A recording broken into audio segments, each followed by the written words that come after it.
Welcome to the Reality Taboo. I'm Ness, and I'll be flying solo today to talk about one of my favorite hobbies that I've been engaged in intermittently at a competitive level and more continuously at a recreational level. That is the card game Magic the Gathering.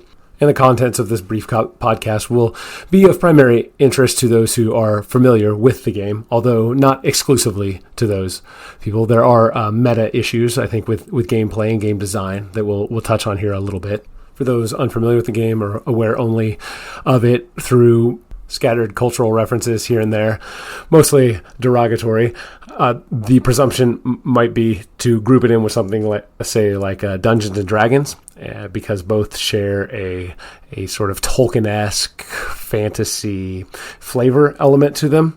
But that really is where the comparison begins and ends. There is not a single aspect of Magic and Magic gameplay that is subjective or arbitrary. There's no dungeon master spinning narratives or guiding participants through quests fueled by the fancies of his imagination.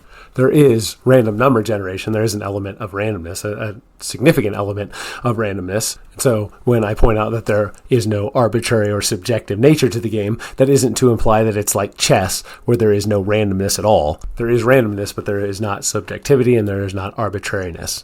So it's not like Dungeons and Dragons. It's not like chess.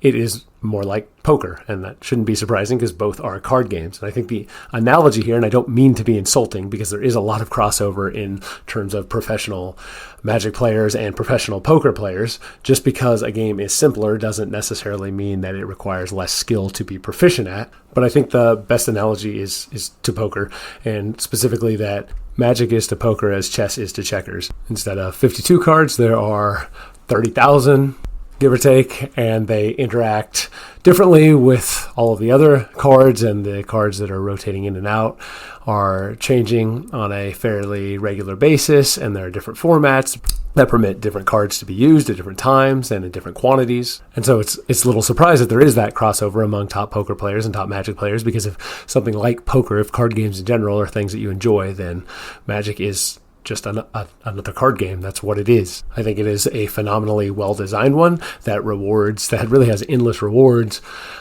intellectual rewards for people whose fancies are tickled by such undertakings, and that is what explains in large part its longevity despite the significant costs associated with playing it, especially at a competitive level. And it is with that general air of respect for the game and the way it's designed and the balancing and the challenges inherent in trying to balance something so unwieldy with such a massive card database and an exponentially larger number of potential interactions to try to manage among those different cards that interact in different ways over different periods and different quantities over time. It is from that vantage point that I'd like to discuss what I perceive to be the two biggest flaws, the biggest problems, the biggest design problems with the game as it currently stands. And I will be referring here to competitive two-player Magic, so not Commander or any other sort of multiplayer format. I'll be getting into now the specifics, the way the mechanics play out and the problems that I perceive with those mechanics to such an extent that for those unfamiliar with the game, it's going to sound as though I'm speaking Greek to non-Greek speakers for the most part, especially with the first of the two issues that I'd like to discuss. And the first one, in many ways, is the less significant one. It is the one that WotC has, to a significant extent, attempted to address over time and has done so in ways that have made the problem as it stands alone better, but they are fighting against another insidious force of power creep that makes this problem more acute, even as ways to address it increase. The advantages that are still there, or the disadvantages that accrue to those who find themselves holding on to the short end of the stick, is with mana, with resources being mana screwed, and to a lesser extent being mana flooded. Through a combination of scrying, cycling, land type cards, and alternate casting costs, this problem isn't as devastating as it was in the earlier years of Magic. I do think it necessitates a continuous arms race against power creep, or in the face of power creep, more accurately, and that will create problems that crop up in other places in terms of gameplay. To be specific, my prediction that the next big advance in resource production in Magic are going to be shock rocks. That's what I predict they'll be called. As the name implies, they're going to be mana rocks that shock upon entering the battlefield, probably without the option that the shock lands had to come into play tapped. But I think they will be 1 mana for a shock rock that produces a mana of a specific color. So you'll have a red shock rock that'll be 1 colorless. It'll come into play to shock you for 2, and then you'll be able to tap it to produce red mana instantaneously. Or alternatively, they might have a City of Brass type of effect where they come into play without any damage, but every time they're tapped for mana, they ping for a point. The more insidious and incorrigible issue is the question of being on the play versus being on the draw. Depending on the source we use to investigate the win rate for those on the play versus those on the draw, it ranges between 54 and 60% of the time is what I'm seeing when I look at it, when I try to do research. That data is available, but it's understandably WotC doesn't. It has the data, but it doesn't make it publicly available for fairly obvious reasons, because it does constitute a big problem in the way that the game is designed. I get triggered every time I play Arena, and I am, prior to the game starting, prompted with the message that we were waiting for my opponent to determine whether he will play or draw first. Because, of course, there is no determination being made. Without any hyperbole, I can quite literally say that I have never, in all the time that I've played on Arena, ever had an opponent choose to draw and allow me to go first, and I have never done the same for an opponent when the, quote, determination, unquote, is mine to make. And Arena has that data available. I suspect that it really is on the order of 99.99% of the time users choose to go first. Players choose to go first, not to draw. And I'm sure, again, without data backing me up, I would bet my bottom dollar that the plurality of best of 3 matches end 2-1 with the player on the play winning game 1, and then the losing player who then proceeds to be on the play in game 2, winning game 2, and then the first player choosing to play first in game 3, winning game 3. Of course, I wouldn't go so far as to assert that that is the majority of cases, but it is. I am certain it is the plurality. It is the most common outcome, more common, especially in competitive play, than 2-0 in either direction, and certainly more common than players on the draw winning 2, let alone 3 of the best of 3 matches. That 54 to 60% advantage is quite similar to the home field advantage in the NFL. So for anyone totally unfamiliar with Magic, that's a good frame of reference for anyone who's familiar with football and the idea that the team that plays at home has an inherent advantage because of a whole host of factors, and those factors don't map onto Magic. Obviously, we're not talking about with familiarity with the locker room and having the crowd yelling when it's favorable for your team and being quiet when it's favorable for your team, for there to be silence, and for being able to sleep in your own bed the night before the game as opposed to at a hotel and then taking a bus or flying on an airplane and having jet lag. Obviously, those kinds of specific factors don't map onto how your planeswalkers or your creatures or your counterspells pop off. But statistically, the advantage is quite similar. The NFL regular season home field advantage runs between 53 and 60% of the time that the home team wins. And again, as I referenced previously, for Magic, the advantage of being on the play falls in the 54 to 60% range. And of course, that will vary a little bit contingent upon the type of deck that's played. Aggro, like red deck win style decks, aggressive, especially aggressive aggro decks are going to swing even more wildly on whether or not they're on the play or the draw, whereas mid-range and combo decks are going to tend to benefit a little less from being on the play and suffer a little less for being on the draw. But the play advantage still is so salient and so universal that there almost literally is no instances at all of players choosing to be on the draw when they have the option. And yet this problem is not intractable. I don't believe that it is something that cannot be rectified. I don't have the answer myself, but I have a process that would find the answer or find multiple answers.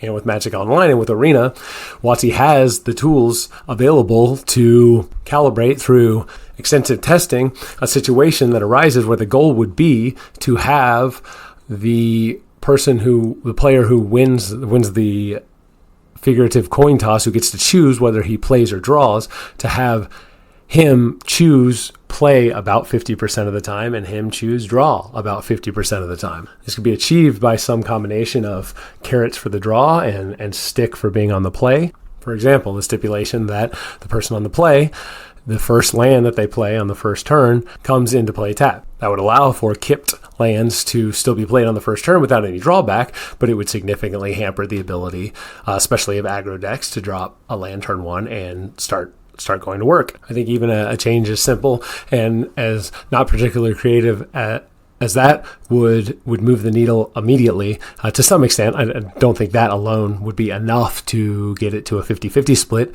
but I think it could move it to a 10% to 90% split. I can see in the current standard meta, for example, for domain decks to elect to be on the draw, especially when paired up against aggro decks. Another idea would be to allow the player on the draw to scry 2 on the initial 7, irrespective of whether or not they decide to mulligan. And because even just looking at these two options are going to hit different decks in different ways in terms of the advantage and disadvantage that they create. And so the person on the draw could be given a buffet of options to choose from, which they choose one at the beginning of the game before gameplay starts, and that the option they elect to choose is made known to the player on the play before gameplay actually starts.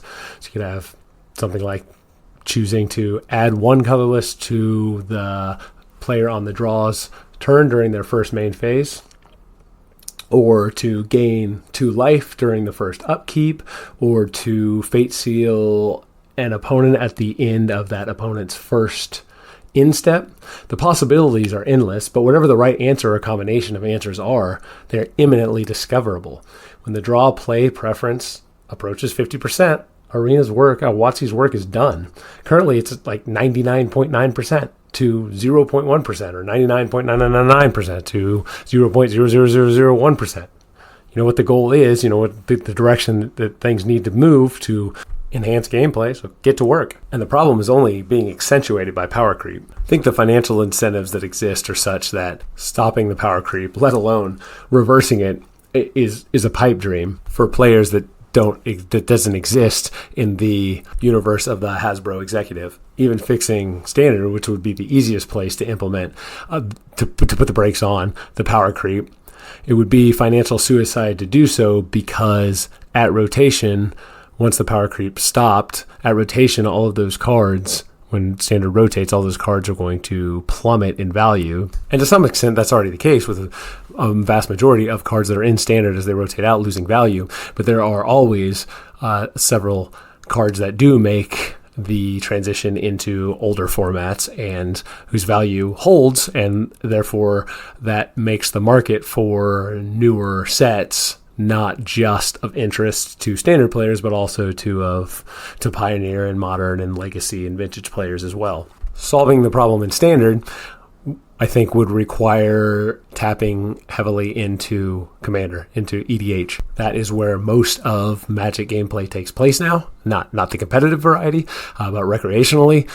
EDH has far surpassed one-on-one traditional 60-deck constructed formats. And fortunately, because of the nature of Commander with the multiplayer format and the self-regulation that is imposed on tables, the house rules, and the etiquette that people bring to Commander that doesn't exist in 60-card constructed competitive play, Commander lends itself perfectly well to be the format that retains the power creep, even accentuates the power creep, because it's quite possible to have power crept Commander cards that are still largely unplayable in standard, especially with the continuation of the speed of the game moving up and up with every new set released. And so the hypothetical situation I have in mind would be one in which Primeval Titan devolves back in the direction of Crawlworm, but each set also has something akin to a 3-headed Primeval Titan that costs 14 and allows you to put half of the lands in your deck rounded up onto the battlefield when it enters play. And by the way, it's a 16/16 hasted trample, lifelink protection from everything. The other solution I see, and to give WotC its due, I think this one is being implemented to some extent now, is to turn cards into novels by perpetually expanding possibilities. And in effect, by taking old cards and rather than power creeping them, just combining them into single cards that can play as multiple cards from previous iterations of the game. The spree mechanic with the Outlaws of Thunder Junction set would be immediately spring to mind to anyone familiar with the current standard metagame. So in a card like 3-Step Head, you have Cancel, and then also a version of Clone that's restricted to your side of the board, and a sort of hybrid divination/loot ability. So you put all of those onto a single card where the base card is Cancel, but it can do a couple of other things as well. So without power creeping Cancel, the card versatility increases, and so by extension the card is more powerful, but not necessarily in this broken a way. Just it becomes more versatile without being necessarily more immediately dominant in all situations. And there are surely enough combos to work through to kick the can down the road a few more years before the power creep takes a format like Standard and makes it feel like Vintage did 20 years ago, a sort of shrinkflation in reverse. And that'll do it for this bit of self-indulgence. Thanks for listening, and talk to you soon.